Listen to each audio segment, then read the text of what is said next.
Today's tech news moves fast, but understanding it shouldn't be hard. That's why Snarful Solutions Group brings you Connecting the Dots, where we break down what's happening in tech and why it matters to you. Now, let's dive in with your hosts. Welcome to Connecting the Dots, broadcasting live from the Snarful Solutions Group headquarters right here in Sacramento, California. I am your host, and I'm joined by my fantastic co-host, ready to break down how today's tech news connects to your everyday life. Good morning, everyone. And it is a very warm Tuesday, March 17th, 2026. It really is. Yeah, we've got an anomalously early heat wave hitting the west and the southwest right now. Plus, there are some pretty serious fire concerns out in the plains. But locally here in Sacramento, the morning haze is actually clearing up. Oh, nice. Yeah, it's shaping up to be sunny, but an unseasonably hot high of 89 degrees Fahrenheit today. So, stay hydrated out there. Definitely. Keep the AC running. Let's take a quick look at the markets before we jump in. So the Dow is up a solid 210 points today. Always good to see. Yeah. S&P is up just slightly, about 7 points. But Bitcoin actually took a bit of a hit. It's down about 1,150 points, sitting right around 73,720 right now. Gotcha. And I have to mention, since I know you were watching, the SF Giants dropped one to the Padres yesterday, 1-3.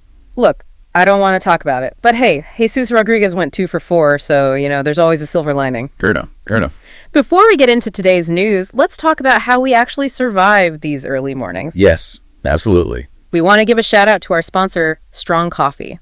If you want that premium coffee shop taste, but you actually need sustained fuel, instead of just a caffeine spike that leaves you crashing at 2 p.m., this is it. Yeah, it's a staple for us in the studio.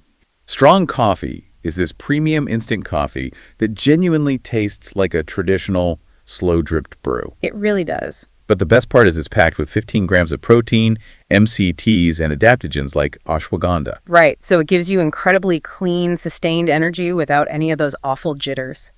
To upgrade your morning routine, use the promo code SNARFUL for 20% off your entire purchase at strongcoffeecompany.com. All right, let's transition over to the Morning Star. That's the Snarful Tech article report for those of you listening for the first time. Yes, and today is unofficially Nvidia Day. It really is. Yeah, all three of the top stories we're exploring today stem from Nvidia's GTC 2026 conference.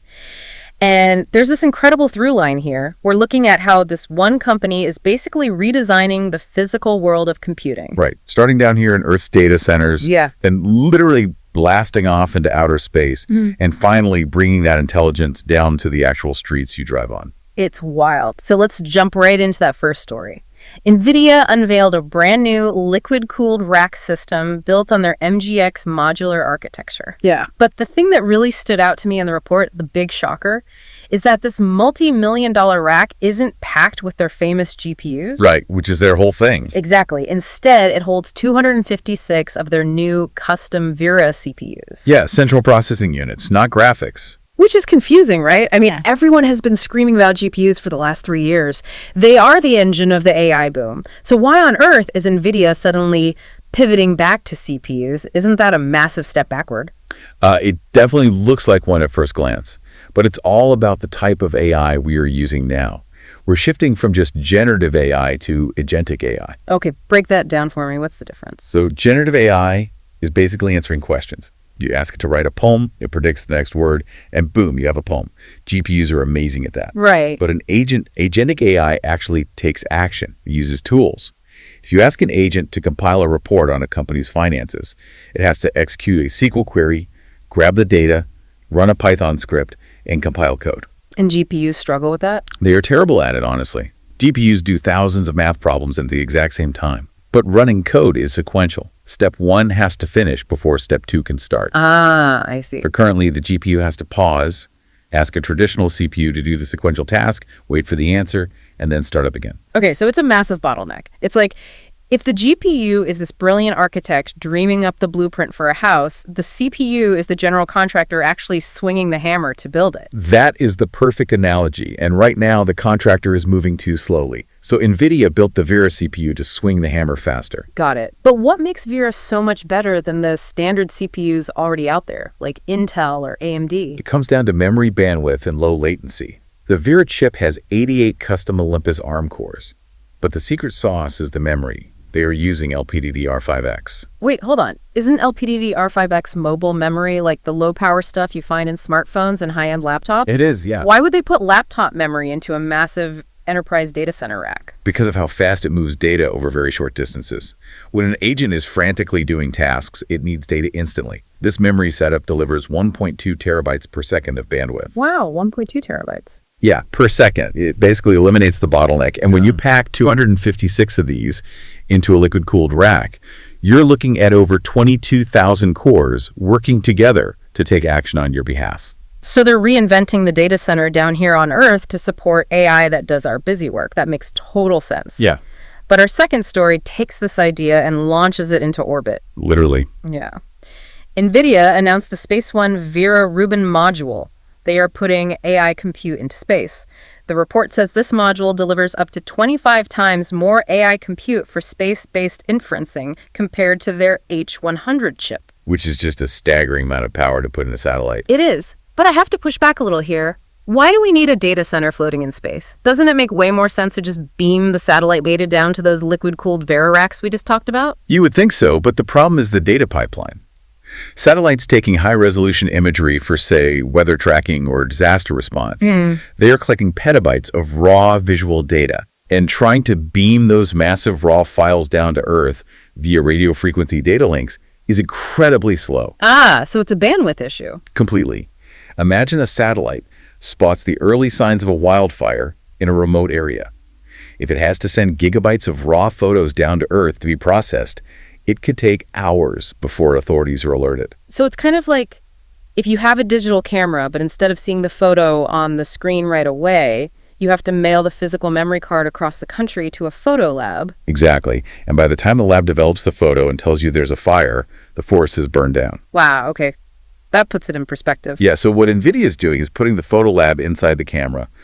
These orbital data centers process the data locally in space. The AI analyzes the imagery up there, identifies the fire, and instead of sending a giant photo, it just sends a tiny text packet down to Earth. Like fire located at these exact coordinates. Precisely. It turns disaster response from a historical analysis into near real-time intervention. That is incredible. But wait, reading through the STAR report, there's a massive physical problem here. Jensen Huang mentioned it himself at the conference. He said, and I quote, "In space, there is no convection, only radiation." Yes, the thermodynamics problem is fascinating. Right, because down on Earth, a server rack gets hot, and you use fans to blow air over it, or you use liquid to carry the heat away into the air. You're using the air molecules to transfer the heat. Exactly. But space is a vacuum. There's no air. So how do you cool a supercomputer that's 25 times more powerful than an H100 when there's literally no air to run a fan? Why doesn't it just melt? It's an engineering marvel. Companies like StarCloud and Aetherflux are pioneering these orbital setups to solve exactly this. They use passive cooling based entirely on radiation. Okay, how does that work? Since you can't use convection, blowing air, they have to convert the thermal energy generated by the processors into infrared light. Wait, they turn the heat into light? Basically, yeah, they use these massive, specially angled fins on the outside of the module. The fins face away from the sun, pointing into deep space. The heat travels to the fins and simply radiates away into the freezing vacuum as infrared waves. That is mind-blowing. And the best part is the whole system is powered by unfiltered solar energy up in orbit. So it's a completely self-sustaining, passively cooled data center. Unbelievable. So we've got AI managing data centers on Earth, and we've got it tracking wildfires from space. But let's bring it back down to the literal asphalt for our third story today. Right, the streets. Nvidia announced that major global automakers are adopting their Drive Hyperion platform for Level 4 autonomous vehicles. We're talking about BYD, Geely, Isuzu, and Nissan. And Level 4 means the car can handle all the driving under specific conditions. No steering wheel needed. Right, and Uber is getting in on this too. They're launching a global fleet of NVIDIA-powered robotaxis across 28 cities by 2028, and they're starting right here in California, LA, and San Francisco in 2027. Which is next year. The technology is maturing so fast, it's becoming a scalable commercial reality. It really is. And, just to be completely neutral and objective here, we have to note the geopolitical side of this report. NVIDIA is supplying this cutting-edge platform to BYD and Geely, which are China's top automakers. Yeah, that's a significant detail. Right. And this is happening amid the ongoing U.S.-China trade tensions and the recent Trump administration approvals for H200 chip sales. Now, we aren't taking any sides on the tariffs or the tech race. We're just reporting the facts from the source material. But it clearly shows that this autonomous revolution is totally global. Oh, absolutely. The market doesn't really recognize borders when it comes to solving this problem because, honestly, teaching a car to drive itself safely is incredibly difficult. Right, because AI makes mistakes. We've all seen AI chatbots hallucinate and make up facts. But if a car hallucinates a stop sign, that's a life or death situation. Yeah, exactly. And that's where NVIDIA's new Halos OS comes in. It provides the safety guardrails. Halos operates by separating the probabilistic AI from the deterministic safety systems. Okay, hold on. Probabilistic versus deterministic. Clarify that for everyone. Sure. The AI that decides how to navigate traffic is probabilistic. It's making highly educated guesses based on what its cameras see. Right. But the deterministic layer, the Halos OS, operates on strict, rigid math. It calculates the physics, the speed of the car, the friction of the tires, the exact distance to the car in front of you. Oh, I see. So if the AI makes a probabilistic guess that is physically unsafe, the deterministic layer steps in and overrides it immediately. It's like having a hyper-vigilant driver's ed instructor sitting in the passenger seat. That's exactly it. The AI is the student driver making the decisions, but the instructor has their own brake pedal, operating on pure physical reality, ready to intervene if the student makes a dangerous move. Perfect way to picture it. And to make the student driver better, NVIDIA introduced an open reasoning model called Alpamayo 1.5. This lets developers steer the AI's behavior using simple text prompts. Really? Text prompts? Not coding? Yeah.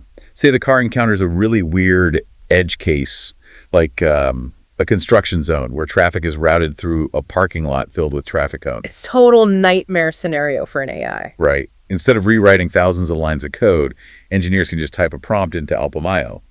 When you see cones arranged in this specific pattern, follow the outside edge at 5 miles per hour, and the AI internalizes that reasoning. But wait, how do they test that? They can't just throw the car back out onto the highway and hope it doesn't crash into the cones, right? No, definitely not. They use a simulator called Omniverse Neurac, and this uses a technique called 3D Gaussian splatting. Oh, 3D Gaussian splatting. I love that name. It sounds like a messy art project. What does that actually mean? It's actually revolutionary. Normally, if you want to simulate a driving environment, you have to build a 3D world out of polygons, like a video game. It's time-consuming, and it never quite looks perfectly real. Right, it looks like a computer graphic. Exactly. But with Gaussian splatting, they take actual 2D dashcam footage from a real drive, and the AI mathematically reconstructs it into a 3D environment using millions of blurry, tiny blobs of color, the Gaussian splats. Wow. So it turns a simple, flat video into a photorealistic, fully 3D world that the simulated car can drive through. Yes. They can take that weird construction zone footage, turn it into a 3D simulation, and then test the car's new text-prompted reasoning millions of times in the simulator before it ever hits the real street. That is just incredible technology, but it brings up a big question for me about NVIDIA's business strategy. Okay, what's that? Well, NVIDIA makes tens of billions of dollars selling those AI data center chips we talked about. But if you look at their auto division, it only brought in $592 million recently. Yeah, a fraction of their total revenue. A tiny fraction. So why put all this effort into Halos OS and Gaussian splatting and these massive partnerships? Is this just a side project for them? Not at all. The Jensen Huang has been very clear about this. He calls autonomous vehicles the first multi-trillion-dollar robotics industry. Wow. Multi-trillion? Yeah. He's playing the long game here. By providing the foundational safety guardrails and the simulation engines now, NVIDIA is positioning themselves to power the entire global robo-taxi fleet when it inevitably scales up. So they're building the infrastructure for the future. Exactly. Well, before we wrap up and connect all these dots, we have to mention our second sponsor today, Old Glory. Yes. If you are looking for a gift for the techie friend in your life, you have to check them out. Totally. They're an iconic music and sports fan merch store. They have an amazing selection of gear. And right now, if you use the promo code SNARFL at checkout, you get 15% off your entire purchase. It's a great deal. Yeah, just go to oldglory.com and use code SNARFL. So looking at everything we discussed today, it really paints a clear picture. This one company's technology is reshaping reality across every level. It really is. Yeah. I mean, at work, those Vera CPUs are going to be powering the AI agents doing your tedious tasks. Right. And from up in the sky, those Space-1 modules are going to be monitoring the climate and catching disasters in real time. And on your commute, the Hyperion platform is literally going to be driving your Uber in just a couple of years. Intelligence is moving everywhere. It's at the edges of our universe, from satellites down to the cars on the street and the devices in our pockets. Yeah. Which actually leads to a really provocative thought to end on today. We've spent the last decade obsessed with the cloud, right? This idea that all our computing happens in some massive centralized data warehouse somewhere. Right, relying on the cloud for everything. But if all this immense AI intelligence is moving to the literal edges, processing natively in orbit or directly inside your car, how long until the whole concept of a centralized cloud becomes completely obsolete? Oh, wow. Yeah, if every device is its own supercomputer, the cloud just becomes a storage drive. Exactly. It's a wild shift to think about.